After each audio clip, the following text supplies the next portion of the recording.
Indian mango season. Best mangoes in the world, just landed in the UK. Oh my god, it's really different than Australian mango too. This is amazing. Indian mangoes are highly sought after in places all across the globe. And every season, the story begins here. Nearly half of the mangoes in the world are produced in orchards like this in India, and nearly all of them are consumed domestically. A small fraction that is exported is cultivated with a little extra care. Just about 1% is exported, making India's king of fruits all the more special. But this prized crop is under threat. Unseasonal rain, intense heat. The effects of climate change are becoming increasingly visible and destructive. The northern Indian state of Uttar Pradesh produces about 20% of the country's mangoes. The flowering season typically begins in the first quarter of the year, a critical stage that determines the size of the harvest. लेकिन ये temperature ideal रहेगा, 14 से नीचे नहीं जाएगा और 28 से ऊपर नहीं जाएगा, 29 से हो जाएगा, तो इसी बीच में 40 घंटे तक फूल बना रहता है. तो जब स्पेन ज़्यादा मिलता है तो पॉलिनेशन उसका आसाम से हो जाता है. But erratic weather swept across the region early this year, and farmers saw the impact when the fruit was ready for harvest. Deepak Kumar grows 4 types of mangoes in his orchard here. One of them, the Dashehri variety, is especially vulnerable to extreme weather. छोटा वाला आम देख रहे हैं और ये हमारा जो है एक सही साइज है, परफेक्ट साइज है, जो ऐसा होना चाहिए था, लेकिन उस अनशेड्यूल्ड बारिश की वजह से ये साइज हमारा ऐसा रह गया. प्लस जो हमारा प्रोडक्शन टोटल इस पर ओवरऑल होना था, लगभग 200 kg इस पर प्रोडक्शन हमारा होता, जितने बड़े पेड़ हैं ये ऑन एन एवरेज, और अभी इस पर प्रोडक्शन हार्डली 100 kg पर ट्री होगा. The smaller harvest translated into a 30% drop in Deepak's income. It's not just the quantity that's affected, it's also the quality. Appearance sells. Size, color, and smell all matter before taste comes into play. Back in the orchards, farmers adopt a simple method to ensure each fruit meets market expectations. These brown paper bags protect the mangoes from intense sunlight and insects and help preserve the fruit's natural color. Ashok says bagged mangoes fetch him at least 50% more. The problem is that it doesn't always work. Despite these measures, Deepak says he spotted an odd discoloration on his mangoes this season. He blames the inhospitable weather. More heat can mean more pests. More rain can invite insects and fungus. Bag ऊपर लग रहा है जैसे इसको जंग लग गया हो आम को. तो ये चीज है जो अभी हम लोगों को परेशान करने वाली है. Unpredictable weather means unpredictable income. Here in northern India's mango belt, the crop provides livelihoods for entire villages. Many of these farm workers come from families who have tended to orchards like this for generations. So when production is disrupted, the impact is felt across the community. A 2025 study found that mango yields can fall by as much as 11% for every 1 degree Celsius rise in temperature during the growing season. Farmers say increasingly erratic heat waves require them to irrigate orchards more frequently to keep surface temperatures cool, adding costs and depleting the natural water table. Scientists say this isn't sustainable, and what farmers need are more climate-resilient mango varieties. कि जो भी variety अपने यहाँ पे लगा रही है वो हमारे क्लाइमेट की सूटेबल है कि नहीं है, उसी वैरायटी को हम अपने यहाँ पे लगाएं. हर एरिया के लिए अलग अलग स्पेसिफिक वैरायटियाँ अवेलेबल हैं, तो कोशिश करें कि उन्हीं वैरायटियों को लें, लेकिन साइंटिस्ट हमारे इस पे भी वर्क कर रहे हैं कि कुछ ऐसी वैरायटियाँ हों जो इस तरह के स्ट्रेस को झेल सकें. While scientists work on long-term solutions, farmers such as Arvind Kumar Bhati are trying a different approach. The idea is pretty simple, which is to plant mango trees very close to one another. Farmers say more compact orchards are a lot easier to maintain, and they also produce much higher yields. High-density farming is taking root in some parts of India. Instead of 9 meters apart, these trees are planted just 3 meters apart. More trees per hectare can mean higher yields. So while heat waves and unseasonal rain may still damage some of the produce, farmers say these orchards can be up to 4 times more profitable than traditional ones. साधारण का rate नहीं बढ़ता, लेकिन उसका बढ़ जाएगा क्योंकि हमने सारी हाई डेंसिटी वाली वैरायटी बोई हुई है. उन वैरायटियों की डिमांड ज़्यादा है. बोते ही नहीं लोग, उसमें कर ही नहीं रहे, आज भी नहीं कर रहे. तो ये हाई डेंसिटी में बहुत ही फायदा है. Farmers can grow multiple varieties or add another crop in the shade of mango trees. A smaller area to manage can also mean lower costs on pest control, fertilizers and irrigation. But new farming practices may not be enough to cope with extreme weather. Experts say research into climate-resilient mango varieties has yet to keep pace with that of staple crops such as rice and wheat. Mango is not providing nutrition, everyday nutrition. So that is one of the reasons that maybe the government is not really bothered about the mango. But then we are earning a lot from exports of this fruit. And just sales in India is something really huge. Protecting the fruit also means safeguarding livelihoods and a crop woven into India's culture and economy. As the world's appetite for Indian mangoes grows, the long-term rule of the king of fruits will ultimately be decided here by how well these orchards adapt to increasing climate pressures.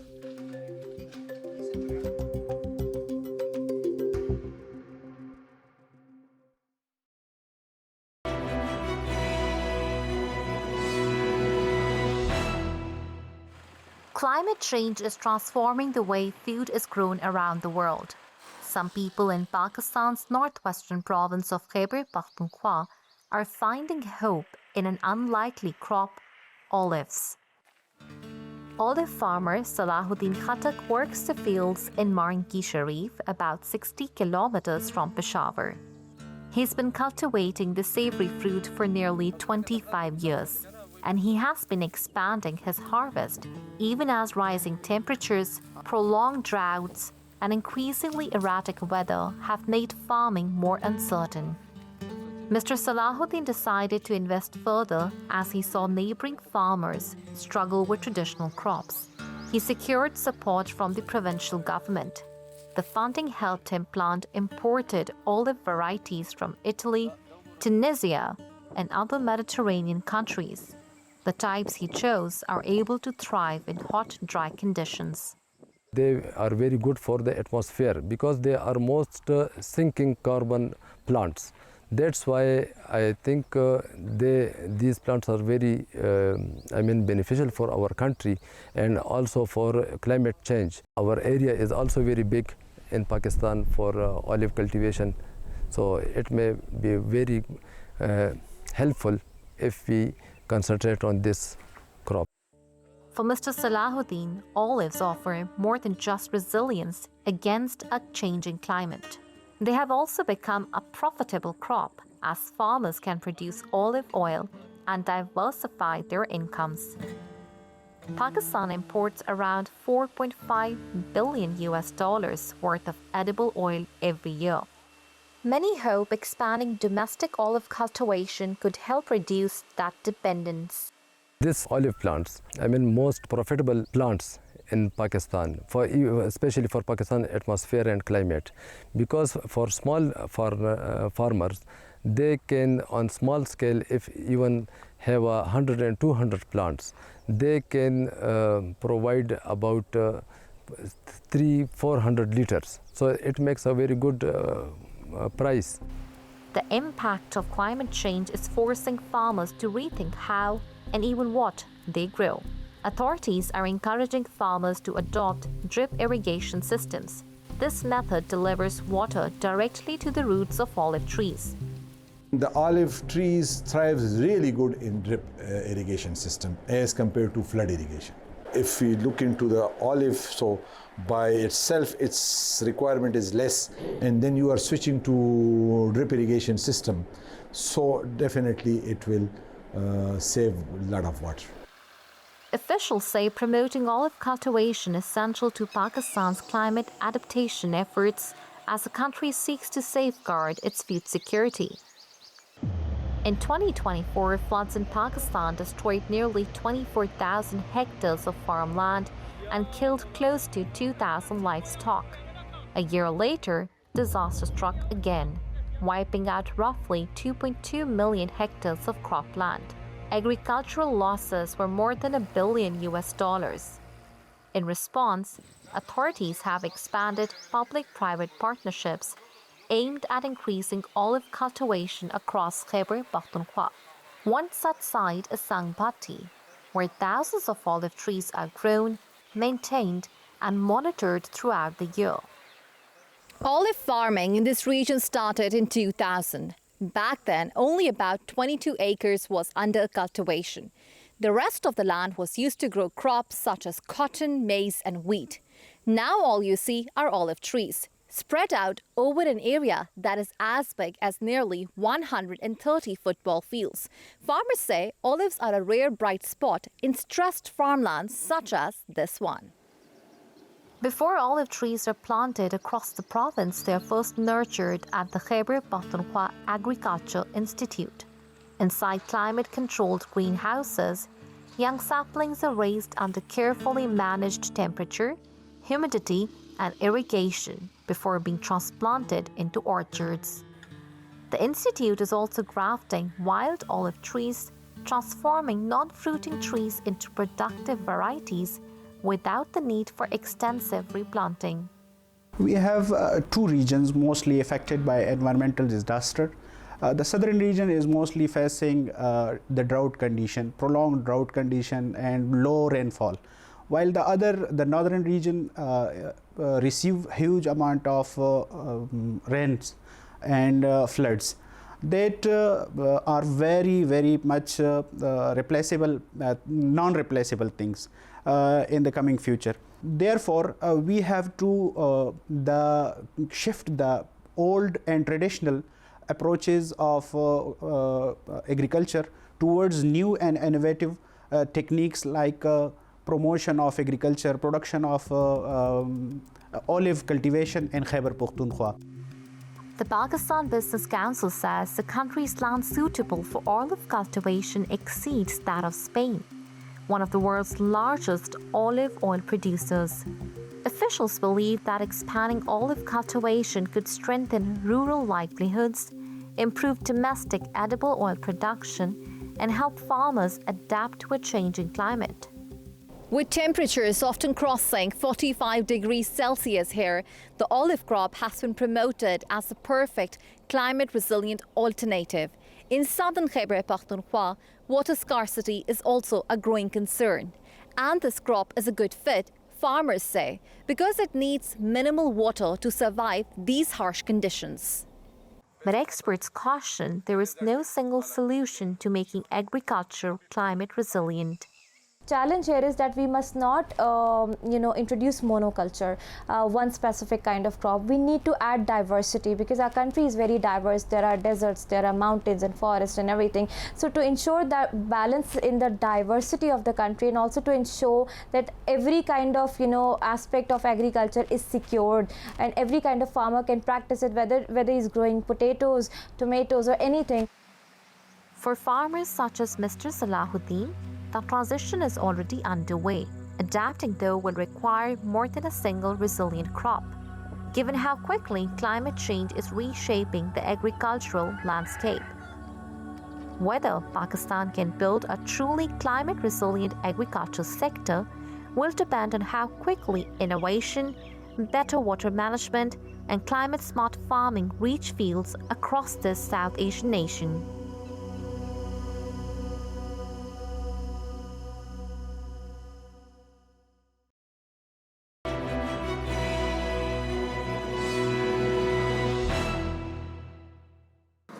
Rice is a staple for billions of people worldwide, but it's also a major source of methane, a potent greenhouse gas. Now, a breakthrough by a Singapore Research Institute can change that.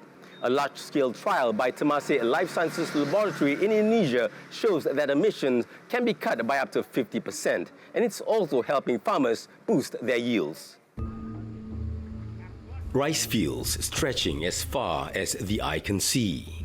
Central Java is one of Indonesia's largest rice-producing provinces, consistently ranking among the top 3. It's a critical rice bowl for the country, contributing more than 16% of national output. Kasno is a rice farmer in Jatilor village in Grobogan Regency.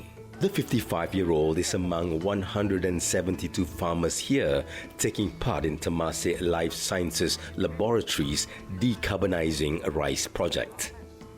Awal-awal kita menghadapi banyak petani, sini kan banyak yang tradisional. Awal-awal kita ya ada yang menentang, takutnya bila ada proyek-proyek semacam ini tidak berhasil ataupun gagal panen. Dengan adanya kita jelaskan perlakuannya ini macam, itu sehingga petani bisa menerima. Farmers were provided with rice seeds, fertilizers and pesticides for the trial. The first planting season began in September 2025 and wrapped up in February this year. The study covered nearly 100 hectares of rice fields using an integrated approach. We got around methane reduction of up to 50%. We have the three-pronged approach. One approach is that change the irrigation methodology, like AWD, which is alternate wetting and drying. And also we have our own fertilizer cocktail, which we developed, a scientifically based and then nature-driven fertilizer cocktail we have. We use that. And also we have varieties to test as well, because genetics matter. So all these things put together, the results were positive, and we could increase the yield of the farmers by 6%, even though it was flooding. Similar results were recorded in parallel trials in India and Laos. A key approach is the alternate wetting and drying, a water-saving irrigation technique for rice cultivation whereby fields are allowed to dry intermittently instead of being continuously flooded. The alternate wetting and drying irrigation system uses a field water tube like this, a perforated PVC pipe buried in the soil to monitor the water table. When the water level drops below a set threshold, the field is reflooded. Rice is often grown in flooded fields in part because water helps suppress weeds. But flooding also cuts off oxygen in the soil. In this low oxygen environment, microbes break down organic matter. A key byproduct of this process is methane. That methane can escape through the rice plant itself, from the roots up to the stems and out into the atmosphere. Paddy rice cultivation is a major source of global methane emissions. Flooded fields account for about 12% of the total methane releases. Now that's about 60 million tons each year. Methane is a potent greenhouse gas, about 27 times more powerful than carbon dioxide. And so, cutting methane emissions is therefore seen as one of the fastest ways to slow the pace of climate change. Research into low methane rice began in laboratories in Singapore, building on more than 2 decades of work. Scientists developed a customized fertilizer blend, helping to improve nutrient uptake while reducing the need for excess fertilizer. It is overall a reduction of about 50% of normal fertilizer content, phosphate, nitrogen, and potassium, which is the normal fertilizer used. What we are doing is to reduce the quantities of those 3 macronutrients, in addition just providing a little bit of the oxidizing agent, so that the plant doesn't suffer when you're shifting it from like a paddy grown environment to a more dry kind of environment. The project also received an environmental award at the World Economic Forum last year. There is a body of science that's been developed that could be shared with other researchers so that it can be improved upon. Second, a network of partnerships of people who've learned to work together on hard problems across borders. And third, perhaps a proof of concept that research and scientific rigor is aligned to community benefits. The second season of large-scale trials is now underway, with a final report expected by the end of the year. The next phase, scaling up adoption across Asia, is targeted to begin in 2027. Project partners aim to produce 50,000 tons of low-methane rice within 2 years. We have a very deep operational presence in Indonesia. We're already working with a lot of farmer networks across Java. We already have the farmers who are onboarded with us and to whom we can scale. Just to give you a ballpark number, this season we will be doing around 16,000 hectares with the farmers on AWT technology itself. We can easily produce 50,000 tons low carbon rice, which can implement these technologies and can produce sustainable rice. The project is funded mainly by the Philanthropy Asia Alliance. It's a Singapore-based initiative by Temasek Trust that supports collaborative efforts to tackle environmental, health and social challenges across Asia. We want to make sure that the climate-friendly rice, less deleterious to the environment, will eventually be actually bought in supermarkets, Indomaret, or cold storage in Singapore, Mannings. And that really would be the proof of the pudding, is in the eating. Will the price point be similar? Will it taste as good? And that's really the end game for all of us at the Alliance. The Decarbonizing Rice project has a longer-term ambition to produce 1 million tons of sustainably grown rice by 2032. Its early success shows how turning science into practice can deliver real benefits for both farmers and the environment. Refining rice for a lower carbon future, one grain at a time.